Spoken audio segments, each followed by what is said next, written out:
माणसाच्या आयुष्यात एक वेळ अशी येते की सर्व दार बंद होतात, श्रद्धा कमी पडते आणि मन थकून जातं. अशा वेळी एखादी अदृश्य शक्ती आपल्याला आधार देते. ती म्हणजे श्री स्वामी समर्थ महाराजांची कृपा. आज मी तुम्हाला एक अशी खरी कथा सांगणार आहे जी ऐकून तुम्ही जाणाल की स्वामी आजही जागृत आहेत आणि ते भक्तांच्या हाकेला आजही प्रतिसाद देतात. ही कथा आहे एका गरीब शेतकऱ्याची, ज्याचं जीवन संकटाने भरलेलं होतं, पण ज्याच्यावर श्री स्वामी समर्थाने चमत्कारिक कृपा केली. अहमदनगर जिल्ह्यातील पांढरवाडी नावाचं एक छोटं गाव. गावात एक साधा शेतकरी राहत होता, गजानन नामदेव जोशी. त्याचं आयुष्य साधं पण संकटाने व्यापलेलं. कधी शेतात पीक येत नाही, कधी जनावर आजारी पडतात, कधी मुलांना भूक लागते आणि घरात धान्य नसतं. गजानन रोज सकाळी मंदिरात जाऊन श्री स्वामी समर्थांचा फोटो बघून म्हणायचं, जय जय स्वामी समर्थ, कृपा करा बापू. पण काळाने त्याला विश्रांती दिली नाही. त्याची बायको तुळशीबाई दीर्घ आजाराने त्रस्त होती. गावात डॉक्टर नव्हता, औषध नव्हती. दिवसागणिक तिचं शरीर क्रश होत गेलं. गजाननला वाटायचं, स्वामी माझं ऐकत नाहीत का? पण मनातली श्रद्धा अजून शिल्लक होती. दररोज तो झोपण्यापूर्वी स्वामींच्या फोटोसमोर दिवा लावायचा. एक दिवस असं आलं की तुळशीबाईचा आजार वाढला. तिला ताप, श्वास घ्यायला त्रास आणि काही औषध काम करत नव्हतं. गजाननने सर्व प्रयत्न केलं, पण सगळं व्यर्थ ठरलं. त्या रात्री गावावर वादळ आलं होतं. विजा चमकत होत्या, पाऊस कोसळत होता. घरात लहान मुलं घाबरलेली आणि तुळशीबाई अंथरुणावर तडफडत होती. गजाननच्या डोळ्यात अश्रू आले. तो देवघरासमोर बसला आणि ओरडून म्हणाला, स्वामी महाराज, माझं सर्व काही हरवलं. जर खरंच तुम्ही दयाळू आहात तर एखादा तरी माझ्या घरी पावलं टाका. माझ्या बायकोला वाचवा, नाहीतर हा भक्त तुमच्या चरणाशी येईल. असं म्हणत तो रडत झोपून गेला. रात्रीचा सुमार 2चा होता. अचानक घरात मंद वारा आला आणि देवघरातील दिवा स्वतः तेजोमय झाला. गजाननला असं वाटलं की कोणी तरी मंद आवाजात बोलतंय, बाळा घाबरू नकोस, समर्थ आलेत. त्याने डोळे उघडले आणि समोर पाहतो तो काय, दरवाजात एक तेजस्वी व्यक्ती उभे होते. पांढरा जगा, डोक्यावर शेला आणि चेहऱ्यावर अमोद शांतता. ते हळूच म्हणाले, तुझ्या घरी संकट आलं, पण तुझी श्रद्धा मोठी आहे.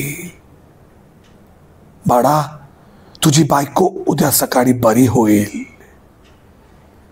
क्षणात ते तेज अदृश्य झालं, पण त्यांच्या नंतर घरभर चंदनाचा सुगंध पसरला. गजानन उठला, बायकोजवळ गेला आणि पाहिलं की तिचा श्वास शांत झाला होता, पण ती जिवंत होती. सकाळी सूर्य उगवला तेव्हा ती उठली, तिच्या चेहऱ्यावर तेज आणि शरीर निरोगी. गावात ही बातमी पसरली. लोक म्हणू लागले, जोशी कुटुंबावर स्वामी समर्थांनी कृपा केली. काही दिवसांनी गजाननने ठरवलं, माझे स्वामी प्रत्यक्ष आले, आता त्यांच्या समाधीला जाऊन प्रणाम करायलाच हवा. तो पायी चालत अक्कलकोट गाठला. तेथे समाधी समोर नतमस्तक झाला. डोळ्यातून अश्रू वाहू लागले. तो म्हणाला, बापू, तुम्ही माझ्या घरात आलात, पण मी अज्ञानी ओळखलं नाही. आता तुमच्या चरणी आलोय, मला क्षमा करा, मला क्षमा करा, मला क्षमा करा. तेवढ्यात एक वृद्ध साधू त्याच्या जवळ आले आणि म्हणाले, गजानना, स्वामींनी तुझी प्रार्थना ऐकली. त्याने सांगितलंय, भक्ताने हाक मारली की आम्ही दूर राहत नाही. गजाननने विचारलं, आपण कोण? साधू फक्त हसले आणि काही क्षणात अदृश्य झाले. तेव्हा त्याला समजलं, स्वामी समर्थ पुन्हा आले होते. त्या दिवसानंतर गजानन आयुष्य बदललं. त्याने मदा, राग, लोभ आणि मोह सर्व सोडलं. दर सकाळी आणि संध्याकाळी जय जय स्वामी समर्थ, जय जय स्वामी समर्थ हा जप सुरू केला. घरात रोज चंदनाचा मंद सुगंध येऊ लागला. लोक गावगावून येऊ लागले. जोशींच्या घरात स्वामींचं वास्तव्य आहे. आणि खरंच आजही त्यांच्या घरात ठेवलेल्या जुन्या स्वामींच्या फोटोसमोर दिवा लावला की चंदनाचा गंध स्वतःहून तरवडतो. तोच त्यांच्या वंशजांसाठी आजही श्रद्धेचा पुरावा आहे. तोच त्यांच्या वंशजांसाठी आजही श्रद्धेचा पुरावा आहे. स्वामी समर्थ हे केवळ इतिहासातील योगी नाहीत, ते आजही भक्तांच्या आयुष्यात कार्यरत आहेत. भक्त गजाननच्या जीवनात त्यांनी प्रकाश आणला आणि त्यांचं आयुष्य नव्याने सुरू केलं. जर तुम्ही संकटात असाल तर एखादा हृदयाने म्हणा, ओम श्री स्वामी समर्थ, ओम श्री स्वामी समर्थ, ओम श्री स्वामी समर्थ. विश्वास ठेवा, स्वामी महाराज नक्कीच तुमच्या जीवनातही चमत्कार करतील.